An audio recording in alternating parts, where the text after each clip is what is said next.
പുസ്തകം 49-ാം അധ്യായം അതിൻ്റെ 2-ാം വാക്യം ഒരാൾക്ക് ശബ്ദം ഉയർത്തി വായിക്കും. അവൻ എന്റെ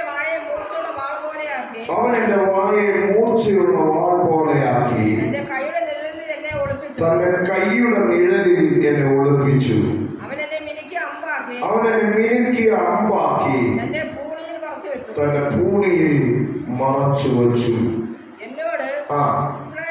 ഇസ്രായേലേ, നീ എന്റെ ദാസൻ, ഞാൻ നിന്നിൽ മഹത്വീകരിക്കപ്പെടും.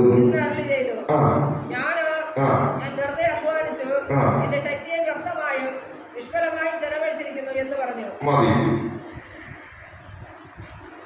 വേദപുസ്തകത്തിലെ ബൈബിളിനകത്ത് ബൈബിൾ എന്നറിയപ്പെടുന്ന ഒരു പുസ്തകം, 66 പുസ്തകങ്ങൾ അടങ്ങുന്ന ബൈബിളിലെ 66 അധ്യായങ്ങളുള്ള ഒരു വലിയ പുസ്തകം.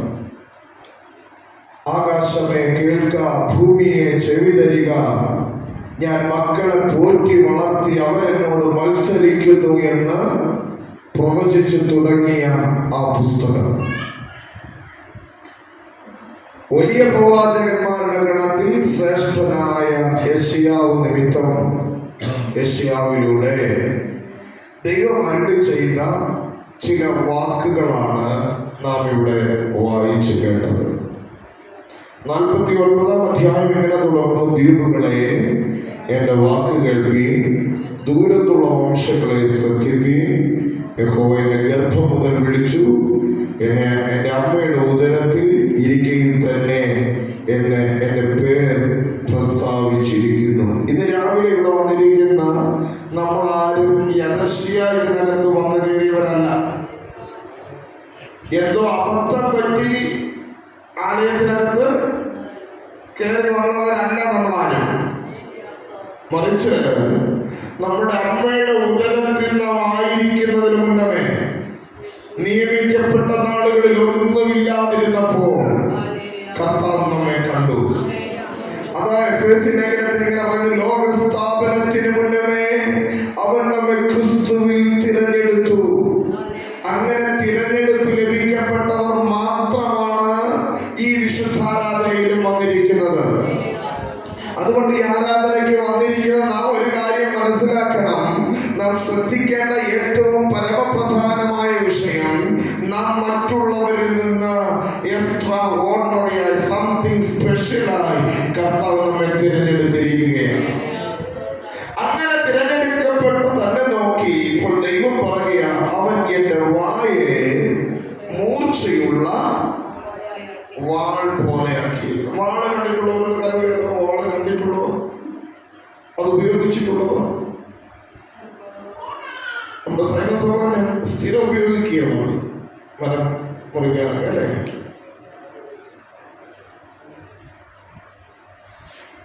വാള് ഇപ്പോഴൊക്കെ വളരെ ഈസി ആയിട്ട് ഈ വാൾ ഉപയോഗിച്ച് കാര്യങ്ങൾ ചെയ്യാം. കാരണം എല്ലാം എന്തായാലും പറയുന്നത് മിഷനാണ്, മോട്ടർ വെച്ചിട്ടുള്ളത്. ഒരു കുറച്ച് വർഷങ്ങൾക്ക് മുമ്പായിരുന്നെങ്കിൽ വളരെ പ്രയാസകരമായി അല്ലേ. പുതിയ തരം വാളുകളൊക്കെ വരുന്നു, പുതിയ തരം എക്യുപ്മെന്റ്സ്, ആയുധങ്ങളൊക്കെ വരുന്നു, കാര്യങ്ങളെല്ലാം വളരെ സിമ്പിളായിട്ട് മുമ്പോട്ട് പോകുന്നു. എന്നാൽ പ്രവാചകൻ പറയുക, ഞാൻ നിന്റെ വായെ മൂർച്ചയുള്ള വാൾ പോലെയാക്കിയിരിക്കും. ശരിയാ, ചിലരുടെയൊക്കെ വാ എന്തൊരു മൂർച്ചയെന്നറിയും.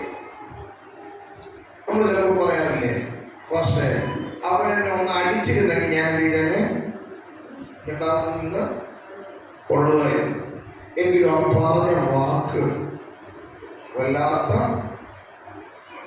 നിങ്ങളാരും ഒന്നും കേട്ടിട്ടുമില്ല, നിങ്ങൾക്കാർക്കും ഒന്നും അറിഞ്ഞുകൂടാ. ചിലരുടെയൊക്കെ വായിലെ വാക്കേ വെട്ടുന്ന മുറി രണ്ടെന്ന് പറയുന്ന പോലെ, തുന്നൽ രണ്ടെന്ന് പറയുന്ന പോലെ ബൈബിൾ പറയുന്നു, നിന്റെ വായെ ഞാൻ മൂർച്ചയുള്ള വാൾ പോലെ ആക്കിയിരിക്കുന്നു. ഹല്ലേലൂയ. ഈ ശബ്ദത്തിനിടയിലും നന്നായി ഉറങ്ങാൻ കൃപ ലഭിച്ചു. ലഭിച്ചവർക്കായി പ്രാർത്ഥിക്കുന്നു. കർത്താവ് കൃപ അധികം ജ്വലിപ്പിക്കുവാൻ നിങ്ങൾക്ക് കൃപ പറയട്ടെ. ഹല്ലേലൂയ. എന്റെ ശബ്ദം വളരെ കൂടുതലാണെന്ന് എനിക്കറിയാം. ഈ ശബ്ദത്തിനിടയിൽ നന്നായി ഉറങ്ങാൻ കൃപ ലഭിച്ചവർക്കായി സ്തോത്രം. കൃപ വ്യാപരിക്കട്ടെ, കൃപ പെരുകട്ടെ. ഹല്ലേലൂയ. Praise the Lord. ശ്രദ്ധിച്ചു കേൾക്കുക. നിന്റെ വായെ ദൈവം എന്താക്കും? മൂർച്ചയുള്ള വാൾ പോലെയാണ്. ദൈവം എന്റെ വായെ അങ്ങനെ ആക്കണമെന്ന് ആഗ്രഹിക്കുന്നവരെന്ന് കരം ഉയർത്തി ദൈവത്തെ സ്തുതിച്ച് എന്റെ വായെ മൂർച്ചയുള്ള വാളാക്കി ദൈവം മാറ്റണം. ആഗ്രഹമുണ്ടോ? ആഗ്രഹമുണ്ടോ? ചെയ്യേണ്ട ഒരൊറ്റ കാര്യം, അധമമായൊക്കെ ഒഴിക്കണം, ഉത്തമമായി പ്രസ്താവിക്കണം. വായിച്ച യിരെമ്യാ പ്രവാചകന്റെ പുസ്തകത്തിൽ ഉള്ള ഒരു വാക്യമായി. യിരെമ്യാ പ്രവാചകന്റെ പുസ്തകം 15-ാം അധ്യായത്തിലാണല്ലോ. യിരെമ്യാ പ്രവാചകന്റെ പുസ്തകം 15-ാം അധ്യായത്തിലേക്ക് പോകുന്നത്. എത്രാം വാക്യം സിസ്റ്റർ? 15-ന്റെ 19-ാം വാക്യം വായിച്ചേ. നീ അധമമായത് ഒഴിച്ച് ഉത്തമമായി പ്രസ്താവിച്ച നീ എന്റെ വായ് പോലെയാകും. ശ്രദ്ധിച്ചു കേട്ട പ്രിയമുള്ളവരെ, നിന്റെ വായെ മൂർച്ചയുള്ള വാൾ പോലെ ദൈവം ആക്കാമെന്ന് പറയുമ്പോൾ ദൈവത്തിന്റെ വായ് ഇരുവായ്ത്തലയുള്ള വാളാണ്. ദൈവത്തിന്റെ വചനം അത് ദൈവത്തിന്റെ വായിൽ നിന്ന് പുറപ്പെടുകയാണ്. ആ ദൈവത്തിന്റെ വാ പോലെ നിന്റെ വായാക്കാമെന്ന് എന്ന് പറഞ്ഞാൽ ദൈവം ഒരു കാര്യം പറഞ്ഞാൽ തിരുത്തി പറയുന്ന പരിപാടി ഇല്ല. നമ്മളൊരു കാര്യം ചെയ്യാന്ന് പറഞ്ഞാൽ മിക്കപ്പോഴും നമ്മളത് എന്ത് ചെയ്യും? റീഷെഡ്യൂൾ ചെയ്യും, മാറ്റി പറയും. മനുഷ്യനാണോ മാറ്റി പറഞ്ഞിരിക്കും.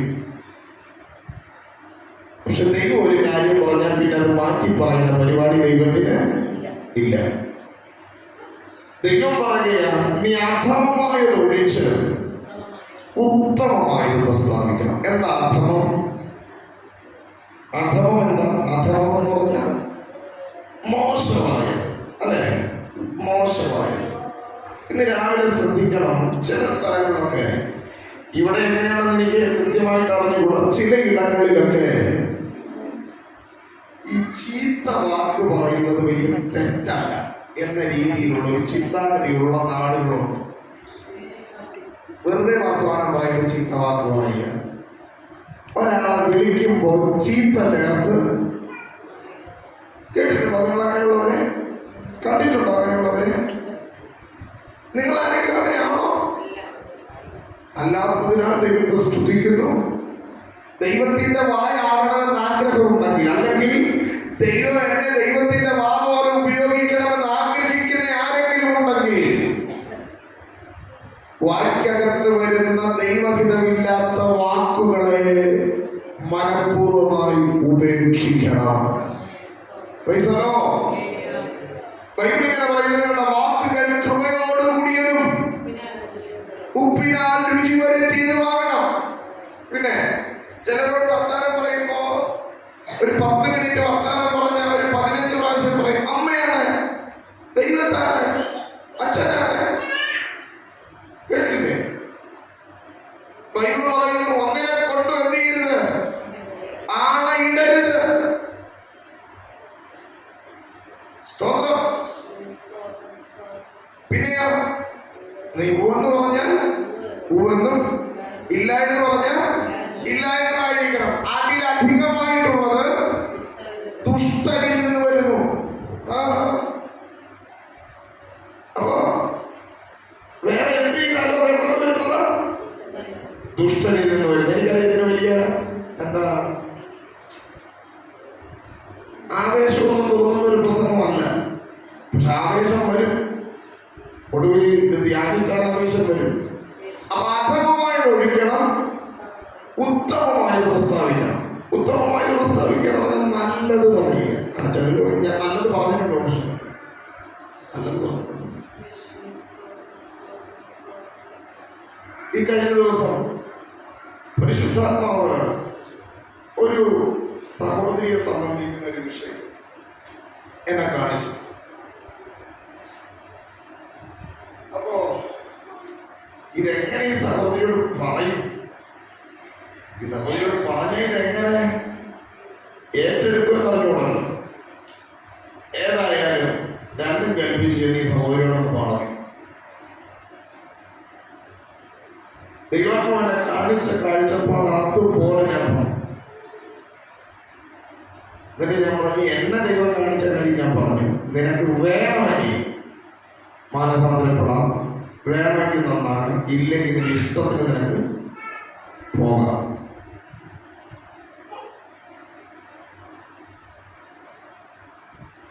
എന്നോട് ആ കുട്ടി പറഞ്ഞൊരു കാര്യമുണ്ട്. 10-18 വയസ്സ് പ്രായമുള്ള ആ കുട്ടിക്ക് എന്നോട് ആ കുട്ടി പറഞ്ഞൊരു കാര്യമുണ്ട്. പക്ഷെ ഇങ്ങനെയൊന്നും ആകരുതെന്ന് എൻ്റെ ഉള്ളിൽ വലിയ ആഗ്രഹമുണ്ട്.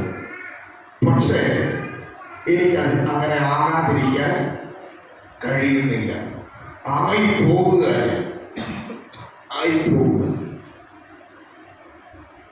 5 മിനിറ്റ് സംസാരിക്കാൻ വേണ്ടി ഒരു പെങ്കൊച്ചാണല്ലോ വേറൊരു സഹോദരിയെ പിടിച്ചടുത്തിരുത്തിയിട്ടാണ് ഈ സംസാരിക്കുന്നത്. ആരും വന്നില്ല എൻ്റെ കൂടെ,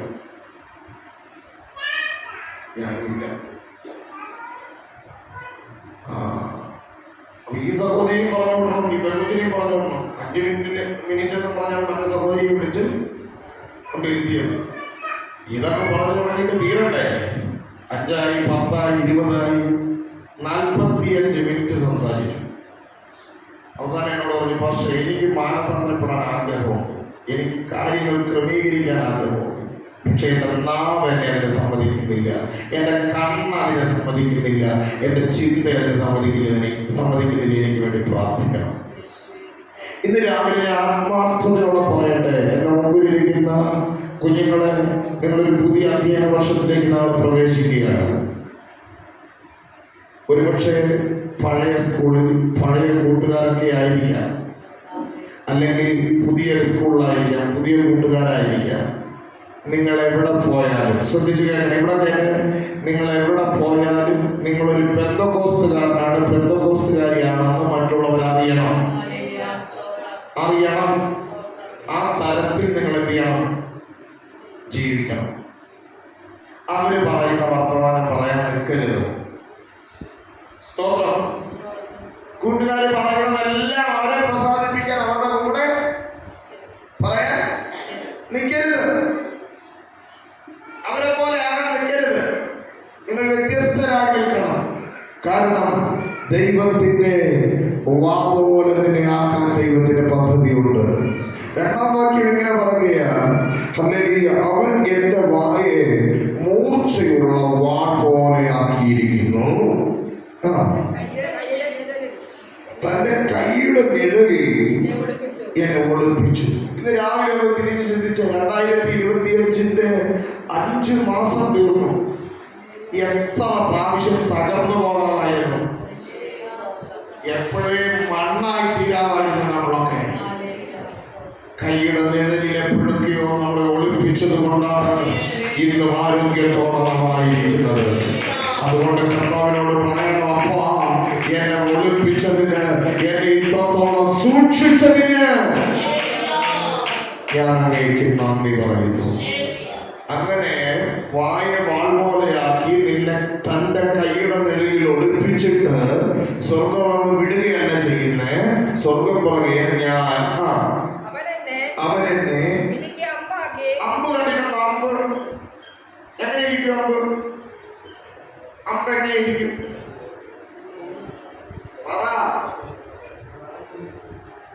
അമ്പ് എങ്ങനെയിരിക്കും? അതില്ലേ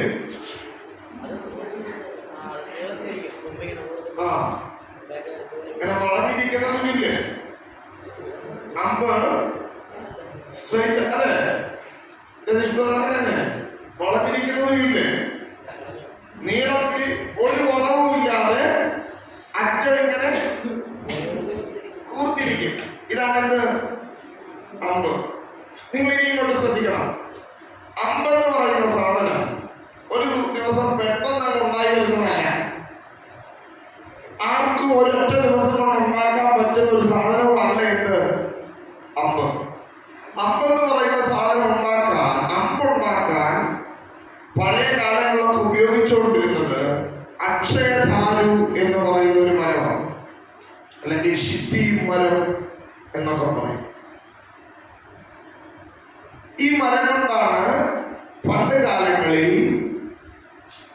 അമ്പുണ്ടാക്കിക്കൊണ്ടിരിക്കുന്നത്. അമ്പ്. അപ്പൊ ഈ അമ്പുണ്ടാക്കുന്ന ഈ മരത്തിന് ചില പ്രത്യേകതകളുണ്ട്. അത് കേട്ടാൽ നമ്മുടെയൊക്കെ സ്ഥിതിയാണ് പറയുന്നത്. ഈ അക്ഷയധാരിയുടെ ഒരു പ്രത്യേകത, ഇതൊരിക്കലും നേരെ നിൽക്കൂല. ഇതൊരിക്കലും നേരെ നിൽക്കൂല. വളഞ്ഞ് പുളഞ്ഞ് കെട്ട് പിണഞ്ഞ് കിടക്കുന്ന ഒന്നാണ് ഈ അക്ഷയധാരു എന്ന മരം. രണ്ട്, ഈ അക്ഷയധാരുവിനെ തൊടാനാർക്കും പറ്റൂല. കൂർത്ത് ശക്തിയുള്ള മുള്ളുകളാൽ നിറയപ്പെട്ട കനമേറിയ ഒരു മരം. മൂന്നാമത്തെ പ്രത്യേകത, ഈ അക്ഷയധാരു എന്ന് പറയുന്ന വൃക്ഷത്തിന്റെ ചുവട്ടിൽ ഉഗ്ര വിഷമുള്ള സർപ്പങ്ങൾ എപ്പോഴും ഉണ്ടാകും. ആരെങ്കിലും ഈ വൃക്ഷത്തിന്റെ ഒരു റേഡിയസിൽ എത്തിക്കഴിഞ്ഞാൽ അതിനെ വിഷം ചീറ്റി കൊന്നുകളയുക എന്നുള്ളതാണ് ഈ സർപ്പങ്ങളുടെ ജോലി. ഇത് ഞാൻ വെറുതെ ഊഹാപോഹം പറഞ്ഞതല്ല. നിങ്ങൾക്ക് എന്തെങ്കിലും സംശയം ഉണ്ടെങ്കിൽ ഇപ്പൊ ദയവ് ചെയ്തിരുന്ന് തപ്പരുത്. വീട്ടിൽ ചെന്നിട്ട് ദ വുഡ് ഓഫ് ഷിറ്റീം എന്നും പറഞ്ഞു കൊടുത്തു കഴിഞ്ഞാൽ, വുഡ് നെയിം ഓഫ് ഷിറ്റീം എന്നും പറഞ്ഞു കൊടുത്തു കഴിഞ്ഞാൽ കൃത്യമായിട്ട് നിങ്ങൾക്ക് അതിന്റെ ഡീറ്റെയിൽസ് കിട്ടും.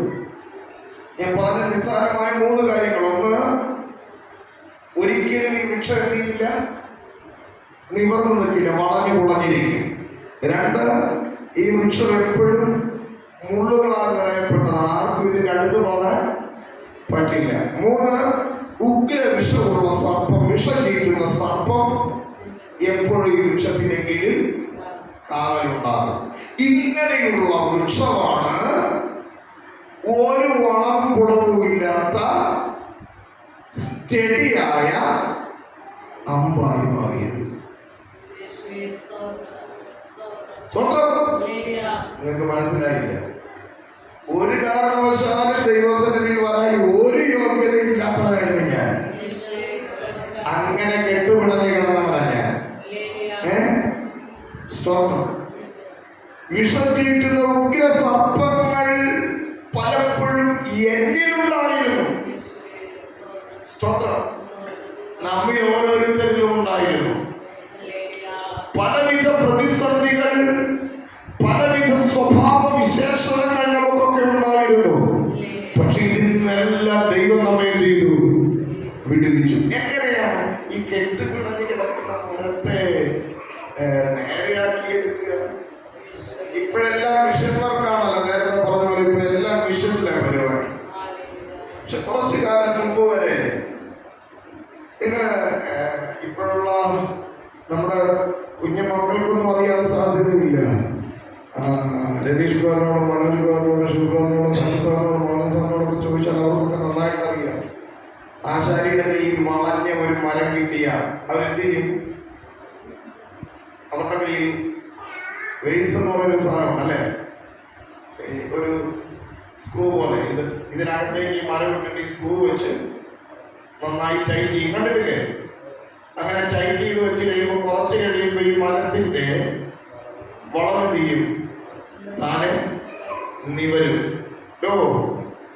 ഒരിക്കലും നേരെയാകാൻ സാധ്യതയില്ലാതിരുന്ന നമ്മെ ദൈവം കൃപയാകുന്ന വേസിലിട്ട് പൂട്ടിയത് കൊണ്ടാണ് ഇന്ന് ഇത്രയെങ്കിലും നേരെയായി നിൽക്കുന്നത്. ഹലോ. അതുകൊണ്ട് ഇന്ന് പകലിൽ നേരെയാകാൻ ഒരു സാധ്യതയില്ലെന്ന് ലോകവും പിശാചും നമ്മുടെ സാഹചര്യങ്ങളെ നോക്കി പറഞ്ഞാൽ പറയില്ല. ഇല്ല, എന്നെ ഇന്നലകളിൽ വിടുവിച്ചവൻ, എന്നെ തൊട്ടവൻ, എന്നെ കണ്ടവൻ ഇന്ന് പകൽ നേരെ അല്ലാതെ കെട്ടുപിണഞ്ഞ് കിടക്കുന്ന ചിലതിനെ കൂടെ നേരെയാക്കാം.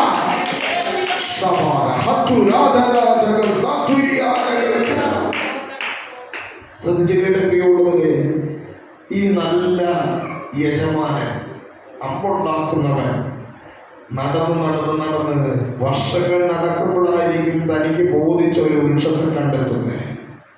അടുത്തെത്താൻ പറ്റില്ല, ഉഗ്ര സർപ്പങ്ങളാണ്. ആദ്യമേ ഇതിന്റെ ചുവടാമാന്യൻ നന്നായി വൃത്തിയാക്കും. ഇന്ന് രാവിലെ ആത്മനിയോഗത്തോടെ പറയട്ടെ, ദൈവത്തിന് നിന്നെ തൻ്റെ ഭൂമിയിൽ ഒരമ്പാക്കാൻ ആഗ്രഹമുണ്ട്. ദൈവത്തിന് ഉപയോഗിക്കാൻ കഴിയുന്ന, ദൈവത്തിന് അവൈലബിൾ ആയിരിക്കുന്ന ഒരു ഉപകരണമായി നിന്നെ തീർക്കാൻ കർത്താവിന് പദ്ധതിയുണ്ട്. അതിനുവേണ്ടി കർത്താവ് ആദ്യം ചെയ്യുന്നത് നമ്മുടെ ചുറ്റുപാടുകൾ നമുക്ക് മനസ്സിലാകാനോടെ പറയാം. നമ്മുടെ കുടുംബത്തിനകം കർത്താവ് എന്ത് ചെയ്യും? വൃത്തിയാക്കും.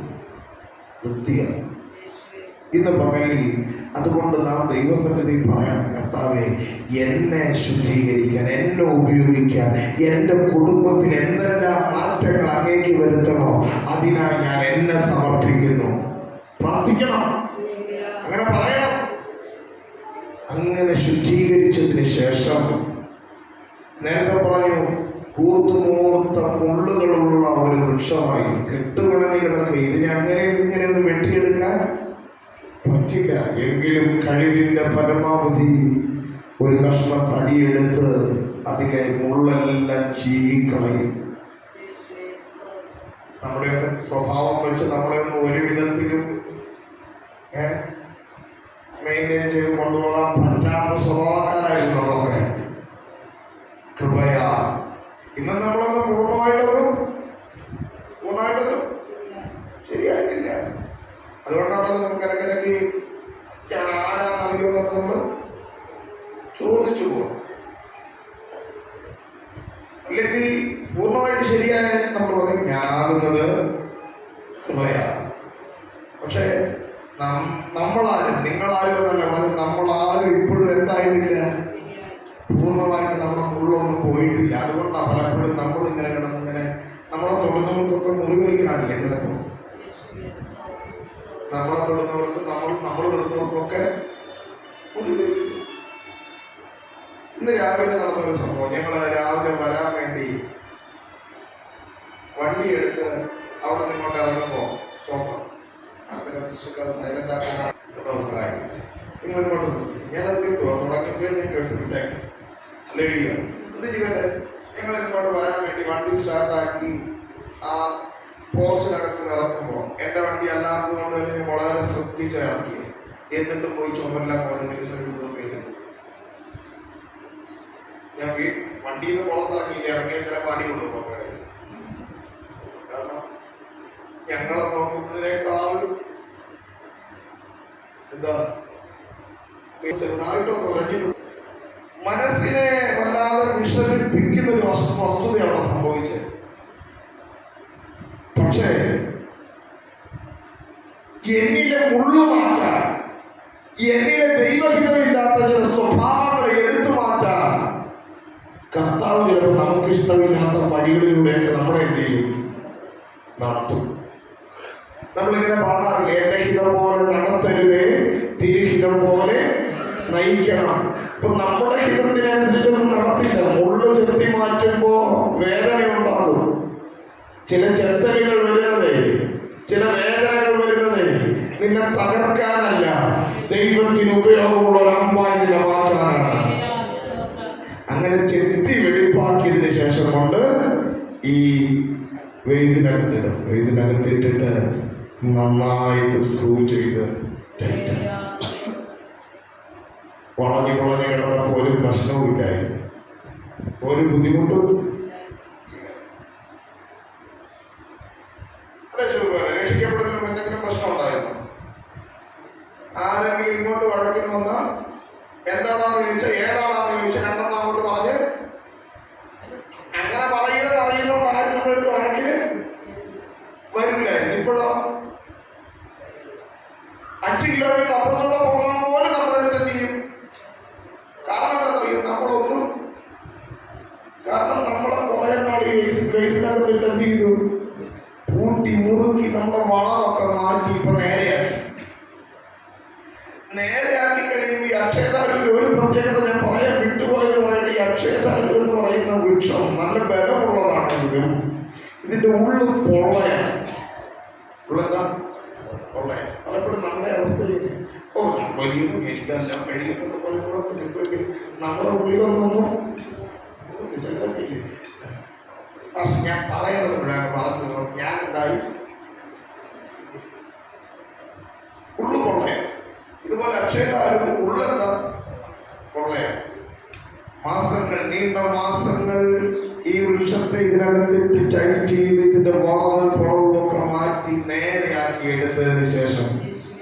അടുത്ത് ഈ പണിക്കാരൻ ചെയ്യുന്ന ഒരു കാര്യമുണ്ട്.